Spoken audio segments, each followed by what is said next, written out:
Hey everyone, and welcome back to The Explainer. Today, we're going to tackle something completely out of left field. We're doing a textual analysis of a truly bizarre, utterly chaotic narrative landscape. We're looking at a text that just grabs conventional storytelling, crumples it up, and throws it right out the window. It plunges us straight into this fragmented, disorienting world of survival, total despair, and literally the breakdown of language itself. So grab your notebooks, because we're about to dissect the anatomy of an accidental masterpiece. Listen to this. What heat, heat, heat, heat, heat, heat, heat, heat. Oh no, oh no. You can literally feel the tension ramping up with every single word, right? But it's also incredibly jarring. We're going to treat this frantic repetition as the overwhelming, inciting incident of our text. Forget about a gentle prologue or some slow world building. Nope, we are immediately dropped into a suffocatingly hot environment. The narrator doesn't even try to describe the surroundings, they just instantly panic at the sheer elemental force crushing them. Talk about a bewildered, aggressive way to kick off a story. Okay, so you're probably wondering, where on earth did this disjointed, terrifying survival story actually come from?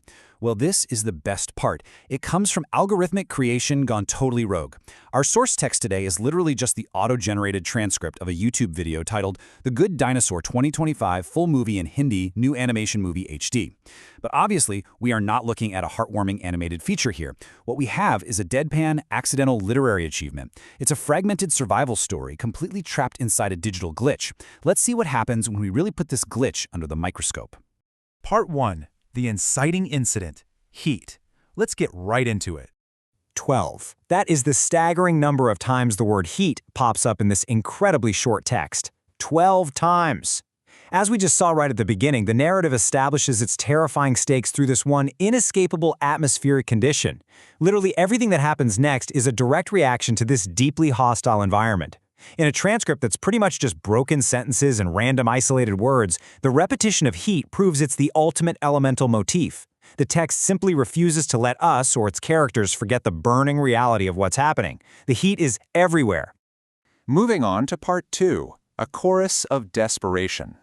Naturally, this unbearable heat directly triggers a primal, unending chorus of cries for help.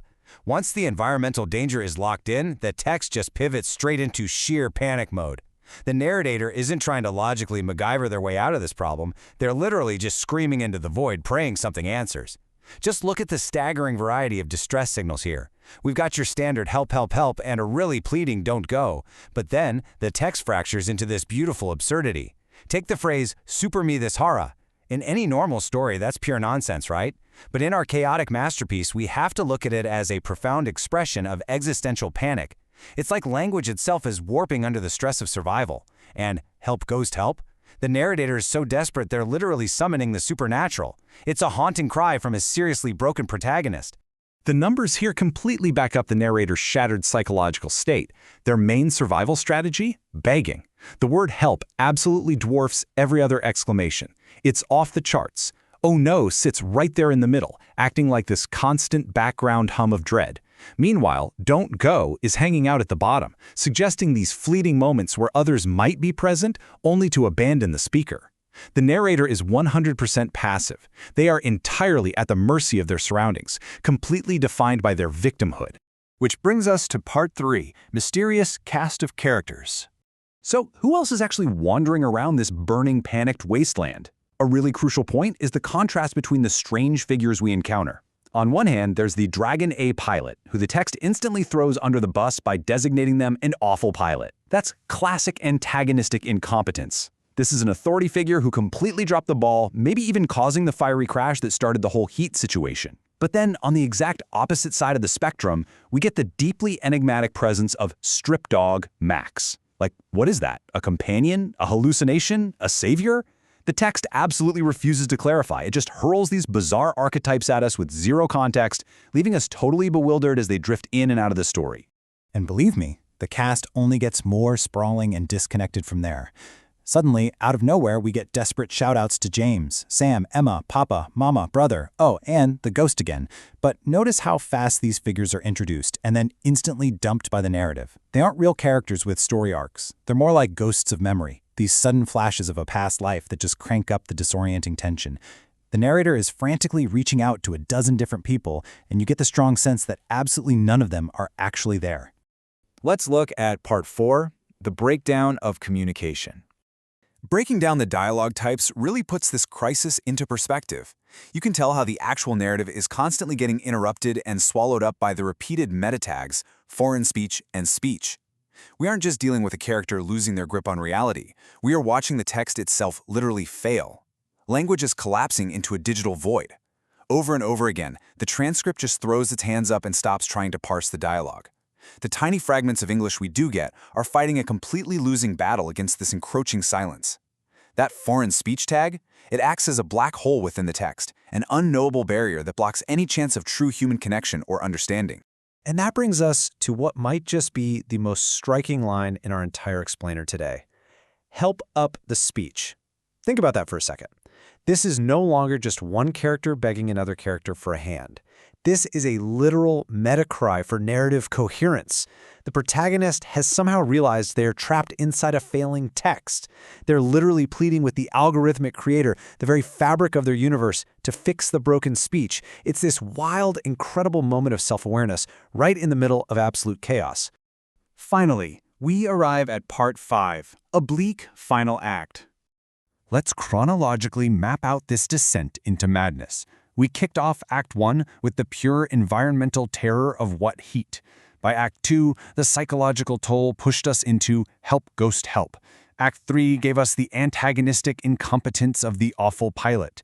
And then, bam. With absolutely zero logical buildup, we hit the sudden, shocking violence of the climax. I shot at him. Wait, what? After all that passive begging and crying for help, the protagonist finally takes a decisive, violent action. But against who? The awful pilot? Strip Dog Max? The text leaves us entirely in the dark. Immediately after this crazy burst of violence, the narrator's psyche just shatters completely. We get this line, "Hey, that must look bad on my head, need a mummy." This is huge. It highlights the protagonist's bizarre, tragic regression right back into childhood. Faced with the horror of what they've just done, or, honestly, maybe a severe head wound they've just sustained, they revert to the ultimate symbol of safety and comfort, seeking a mummy. It's a truly devastating juxtaposition of brutal adult violence and pure infantile vulnerability. And so we reach the end. Heat, God last play, have Farn s no. We have to treat this line with the absolute grave reverence it deserves. Notice how our very first motif, heat, comes rushing back at the end, confirming the environmental crisis was never actually solved. Then they invoke God, followed by this completely fractured mention of a last play, and then the inescapable foreign void swallows it up again. And finally, the ultimate negation, just one single final word, no. It's a complete, utter rejection of survival, of meaning, and of the text itself. But then, just before the final silence drops, the text offers one last echoing thought. What is that hello? What a profound, lingering question to end on. Is it a rescue party finally showing up? Is it the afterlife? Or is it literally just another glitch in the machine? I'm going to leave you to ponder its beautiful absurdity. Thank you so much for joining me on this deep dive today, focused learners. Keep asking questions, keep analyzing the chaos, and I'll catch you in the next explainer.